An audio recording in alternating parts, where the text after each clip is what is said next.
Infelizmente, pues, apareció el enemigo disfrazado de serpiente y les sugirió un camino mejor entre aspas. Les dijo que si se separaban de Dios y hacían lo que ellos desearan, serían semejantes a Dios. Ahora, esa idea les pareció fascinante a Adán y Eva, y ellos cayeron.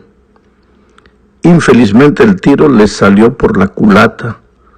Se equivocaron, erraron el blanco, no alcanzaron lo que querían. Por eso una de las palabras griegas para definir el pecado es amartía, que significa errar el blanco. Adán y Eva hicieron lo que quisieron porque querían ser como Dios. Sin embargo, no llegaron a ser Dios. Al contrario, se volvieron solitarios, infelices, se metieron en problemas, erraron el blanco, cometieron pecado. Dejaron de andar con Dios y empezaron a andar en sus propios caminos. Ahora, ¿qué es lo que llevó a Adán y Eva a esto? El amor a la posición o al estatus, querer ser igual a Dios. El deseo de tener más de lo que se les había permitido tener. Dios les había dado todo el jardín, pero les dijo no toquen solamente del fruto de este árbol. Ellos quisieron todo. Pues ese deseo del estatus y de tener más de lo que querían o que podían tener llevó a nuestros primeros padres a la ruina. El compañerismo diario con el Padre en ese momento fue interrumpido. Entonces ellos se escondieron de Dios entre los árboles. Imagínate, como si alguien pudiera esconderse de Dios. Pero ahora date cuenta una cosa, Adán y Eva no fueron atraídos por la riqueza. ¿Qué riqueza había en el árbol? El fruto no era un fruto de oro o de diamante. No eran millones de dólares que colgaban del árbol de la ciencia del bien y del mal. Lo que prueba que no son solo apenas las riquezas que pueden separarnos de Cristo. Es el amor al dinero, sea poco o sea mucho. Es el apasionado deseo de alcanzar bienes materiales. Ese deseo puede convertirse en una terrible maldición que puede alejar el alma de la salvación. Satanás sabe esto y por eso usa el amor por las cosas materiales para hacer que el cristiano coloque a Jesús en segundo plano. No que lo saque de su vida, sino que lo coloque en segundo plano. Solo que nuestra única protección de este problema es conservar la mirada en Cristo, propositadamente, no de casualidad, no si estoy con ganas, si tengo tiempo, no simplemente porque Él me va a bendecir y las cosas me van a ir bien si coloco a Jesús en primer lugar. La única cura para la mundanalidad, cualquiera sea su forma, es una continua devoción a Cristo. Hebreos capítulo 11, versículo 26 dice que Moisés fue victorioso porque consideró que sufrir el oprobio de Cristo era una riqueza mayor que los tesoros de los egipcios. Quiere decir, Moisés colocó a Jesús en primer lugar, no por casualidad, sino propositadamente. Se determinó en su corazón, decidió, tomó la decisión consciente de que esto sería así. Dios estaría en primer lugar, lo demás estaría en segundo plano. Cristo pues debe ser nuestra prioridad máxima. Necesitamos volver a caminar con Dios de propósito, a obligarnos, si posible, a caminar con Dios, porque nuestra naturaleza pecaminosa quiere andar sola, no quiere andar con Dios. Pero así lo hicieron los grandes hombres de la Biblia. Enoc se fue al cielo porque anduvo con Dios, caminó con Dios. Noé fue un hombre justo e íntegro entre sus contemporáneos porque anduvo con Dios. A Abraham Dios le dice, anda conmigo y sé perfecto. David fue el hombre conforme al corazón de Dios porque se determinó a andar con Dios en la tierra de los vivientes. Caminar con Dios, con Jesús, seguirlo diariamente, por lo que Él es y por lo que ha hecho por nosotros, no por alguna ventaja inmediata que podamos obtener de Él. Nuestra vida debe esconderse en Cristo y sus planes deben ser nuestros planes. Cuando nos entreguemos a Él, Él quebrantará el dominio del mundo sobre nuestras almas. Nuestra atención pues debe fijarse en Cristo en vez de fijarse en las cosas materiales. Solo eso llenará el vacío de la vida, le dará un sentido a la existencia.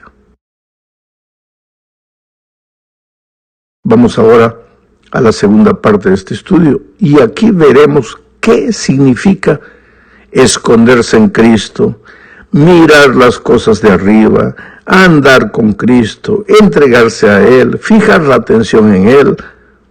Tú te das cuenta que todas estas expresiones nosotros las usamos frecuentemente. El otro día, sin embargo, alguien me dijo, pastor, ya intenté todo eso, pero no funciona, no da resultado. El problema es que nos quedamos generalmente solo en la teoría. Hablamos bonito, vamos a la iglesia, cerramos los ojos, cantamos, gloria a Dios, aleluya, y pensamos que eso es andar con Dios. O que ir una vez por semana a la iglesia, eso es caminar con Dios, entregarse a Él, colocar la mirada en Él. Nos quedamos solo en la teoría, no entramos en el terreno de la práctica. El andar con Dios, el caminar con Dios, el colocar a Dios en el primer lugar en nuestra vida es algo práctico y muchas veces doloroso. Digo, ¿por qué doloroso? Porque a la naturaleza pecaminosa que cargamos todavía hasta el día de la venida de Cristo, no le gusta el compañerismo con Dios. No le gusta andar con Dios, le gusta hacer lo que pues ella quiere, vivir como ella quiere, mirar las cosas de esta tierra, no las de arriba. Entonces, si vamos a andar con Dios, si vamos a caminar con Él, vamos a entregarnos a Él, vamos a permanecer en Él, tenemos que hacerlo propositadamente, determinar que así va a ser, aunque a nuestro cuerpo, a nuestra naturaleza no le guste. Y ese andar se limita a tres cosas. Tú estás andando con Cristo, tú estás colocando a Cristo en el primer lugar, tú estás confiando en la roca, tú estás caminando con Él si haces tres cosas. Primero, si estudias la Biblia todos los días. Segundo, si oras todos los días. Y tercero, si sales a buscar a una persona para Cristo. Vamos a hablar de estudiar la Biblia. Estudiar la Biblia tiene que ser una cosa que tú te determines a hacerlo. No importa si es en la mañana, no importa si es en la noche, no importa si es a mediodía, si es en la tarde, no importa, pero tienes que determinarte a tener un tiempo de la lectura de la palabra de Dios. Porque esto es como en la vida física, si no comes, mueres. Y en la vida espiritual, si no te alimentas de la palabra de Dios, pues vas a ser un hombre carnal, no vas a ser un hombre espiritual. Y como hombre carnal solo vas a mirar las cosas de esta vida. Ahora, el estudiar la palabra de Dios es como el comer. No puedes, hay una diferencia entre comer y tragar. La gallina, por ejemplo, traga. ¿Por qué? Porque tiene buche. Después, pues digiere. Tiene lo que se llama la molleja. El ser humano tiene que comer, tiene que masticar. Dicen los médicos que hay que masticar 34 veces. En fin, yo no soy médico. ¿Pero para qué? Para que el bolo alimenticio se mezcle con la saliva. Y entonces, pues, la digestión sea mucho más fácil. En la medida que masticas bien, que comes, que sientes el sabor de la comida, pues vas a tener una vida saludable. El estudio de la palabra de Dios es igual. Tú no puedes sentarte a leer un versículo, salir corriendo, ¿no? Lee un versículo que sea, pero medita en el versículo. Piensa qué es lo que ese versículo te está diciendo a ti. ¿Qué es lo que Dios está hablándote a ti en las circunstancias presentes? Porque la circunstancia presente que yo vivo en este momento puede no ser la tuya. Por ejemplo, si tú estás en este momento con un hijo en el hospital, entre la vida y la muerte, y tú agarras la Biblia y lees un versículo, ese versículo te va a decir a ti otra cosa diferente de a mí. ¿Por qué? Porque yo en este momento no tengo, por la gracia de Dios, un hijo en el hospital. Si acabas de perder a la esposa, te va a decir ese versículo un mensaje que a mí no me lo va a decir porque yo estoy con la esposa viva. Quiere decir, cada uno tiene que leer el texto bíblico y tratar de entender qué es lo que Dios me está queriendo decir aquí. Tampoco vale la pena que agarres la Biblia. Voy a terminar este año de leer la Biblia 2 veces. Ahí llega la noche, lees, pero no entiendes nada. Eso en la vida física le diríamos que es tragar.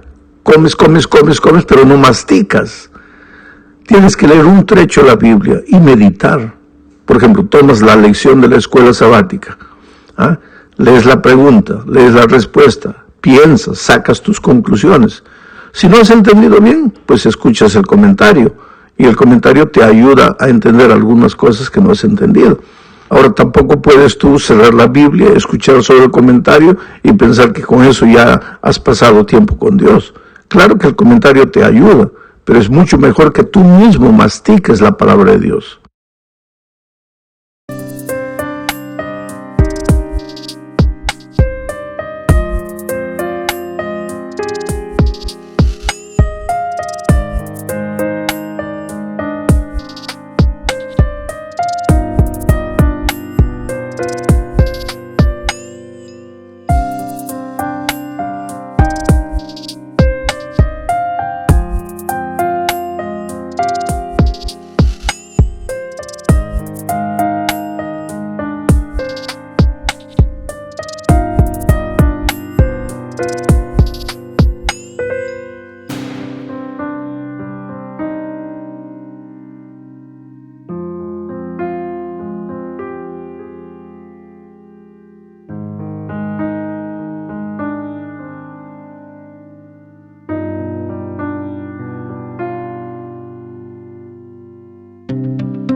En el siguiente punto de la lección vamos a hablar de la oración.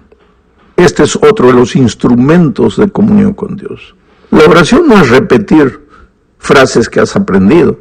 Padre nuestro que estás en los cielos, santificado sea tu nombre. No. La oración, dice el Espíritu de Profecía, es abrir el corazón a Dios como a un amigo. ¿De qué hablan los amigos cuando se encuentran? Hablan de todo. Entonces, haz eso con Dios. Conversa con Él. Siéntate, arrodíllate o acostado en la cama, medianoche te despiertas, abre tu corazón y habla con Dios. Cuéntale lo que estás haciendo, lo que estás sintiendo, los pensamientos que te perturban, tus temores, tus dudas, tus aflicciones. Habla con Dios. La oración no es para que le informes a Dios de lo que te está pasando, porque Dios ya sabe, Dios es Dios. Dice el propio Señor Jesucristo, vuestro Padre ya lo sabe antes que se lo pidáis. Entonces, ¿para qué tengo que contarle todo si Él ya sabe? No es para informarle, es para que tú pases tiempo con Él, porque a través de la Biblia Dios te habla. A través de la oración tú le hablas a Dios, tú le respondes a Dios. Tú te sientes acompañado, tú sientes que estás con Él, tú no te sientes solo. Saca toda la basura de tu corazón, las amarguras, los rencores, los motivos. Si hay una persona que te hirió, cuéntale a Dios con detalle qué es lo que esa persona te hizo. ¿Para qué? Para que a medida que tú vas hablando a Dios, el rencor, el resentimiento va saliendo de tu corazón. Cuéntale a Dios tus flaquezas, tus debilidades. En detalle, pídele fortaleza, pídele poder. Conversa con Dios. Conversa.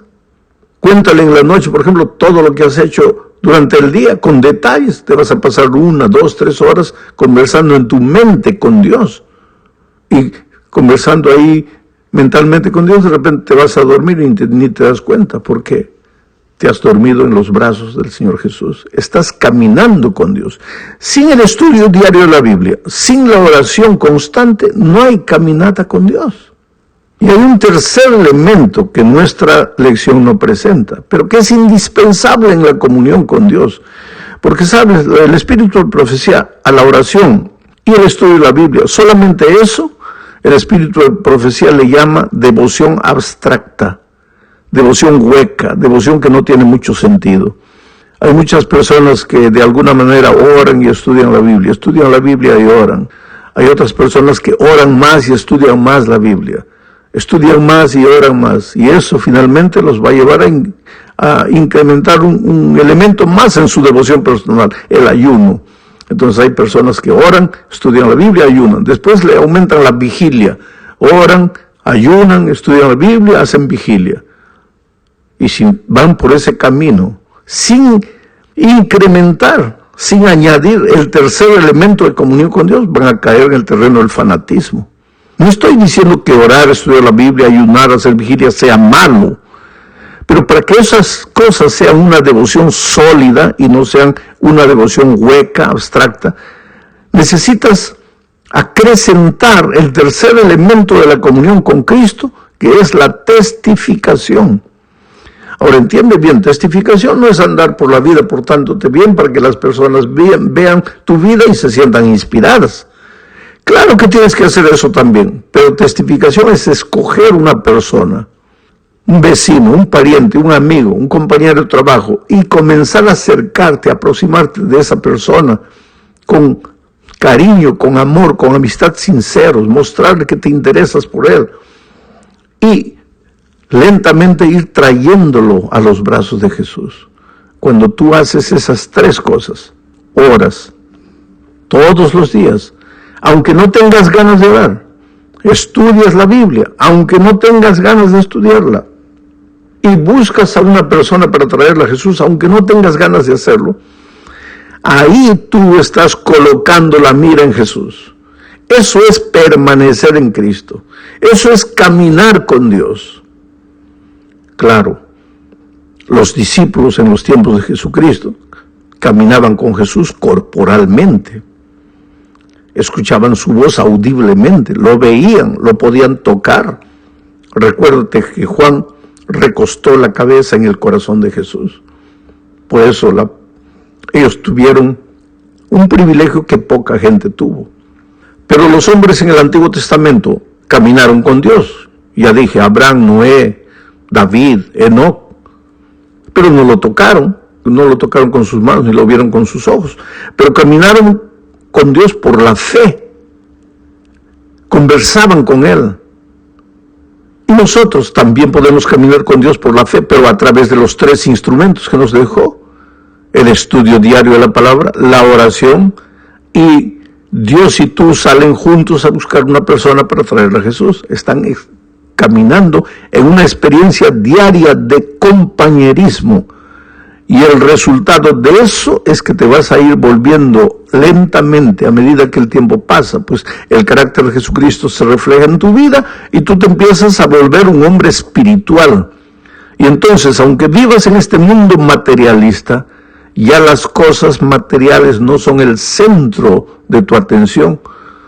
Ya no te fascinan como te fascinaban antes, porque ahora tienes otros valores espirituales. ¿Por qué? Porque has aprendido a caminar con Jesús y su carácter se está reflejando en tu vida.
Vamos a la última parte de la lección.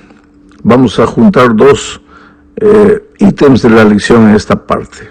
Primero, el Espíritu Santo que te llevará a la sabiduría. Cuando digo que a través del estudio de la Biblia, de la oración y de la testificación estás andando con Dios, en realidad estás andando ¿con quién? Con el Espíritu Santo. Jesucristo antes de irse le dijo a sus discípulos, es necesario que yo me vaya para que Él venga, hablando del Consolador, del Espíritu Santo. Él estará con nosotros hasta el fin del mundo, el Espíritu Santo. Él nos guiará, entonces oirás palabras de ti que dirán, este es el camino, andad en él. Él nos enseñará, Él nos llevará al arrepentimiento, Él nos mostrará lo que es malo, lo que es bueno, el Espíritu Santo. Pero para que el Espíritu Santo actúe en tu vida, para que el Espíritu Santo te hable, tienes que estudiar la Biblia todos los días, orar todos los días y testificar, buscar una persona para Cristo. Cuando haces esas tres cosas, pues estás andando con el Espíritu y el Espíritu te habla. Y finalmente el Espíritu te va a llenar de poder para enfrentar la vida, las circunstancias difíciles de la vida, poder para testificar, para predicar el Evangelio. Y finalmente, antes de la venida de Cristo, poder hasta para hacer milagros. Porque en un momento determinado de la historia de la iglesia, el Espíritu dio a su iglesia poder para hacer milagros. Cuando la iglesia estaba naciendo. Y cuando la iglesia ya está llegando al fin de su misión en esta tierra, Dios también le dará poder para hacer milagros. Los mismos milagros o mayores milagros que en los tiempos primitivos. Pero para eso tenemos que aprender a caminar con Dios, estudiar la Biblia, orar y buscar una persona para Cristo. Porque el Espíritu no trabaja así, con emociones. No es porque lloras que estás lleno del Espíritu Santo. No es porque caes en la tierra y comienzas a hablar palabras extrañas que tienes el poder del Espíritu Santo. El Espíritu Santo es un asunto de vida práctica. Oración, Biblia y buscar una persona para Cristo. Ahora, una de las cosas bellísimas que el Espíritu Santo hace en la